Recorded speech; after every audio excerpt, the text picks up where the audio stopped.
Και εδώ βλέπουμε ένα αυτοσχέδιο Stirling by Κώστας Ανέστος. Εγώ το πιταχύνει ρε. Αλλά καίγεται και το χέρι μου.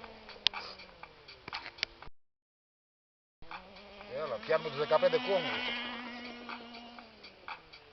Ενδιαφέρον. Από τη Γιούρεξ. Έλα. Κάνουμε ένα κοντινό στο πιστόνι.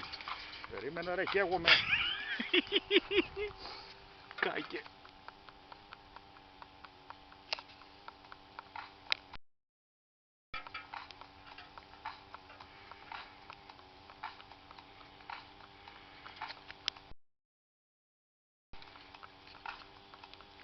Ευχαριστούμε που έρθετε να δηλώσετε κάτι για το επίτευγμα. Είναι ένας πανίσχυρος κινητήρας, όπως βλέπετε τώρα αρχίζει και επιταχύνει. Είναι ό,τι πρέπει να γυρνάει το δίσκο του γραμμοφώνου σε αυτές τις στροφές. Λοιπόν, έλα να τον βάλουμε πάνω στο αεροπλάνο, έλα να δούμε. Θα το βάλουμε στο αεροπλάνο τώρα, θα πιάσει κάτι επιδόσεις, τύφλα να έχουμε τουρμπίνες.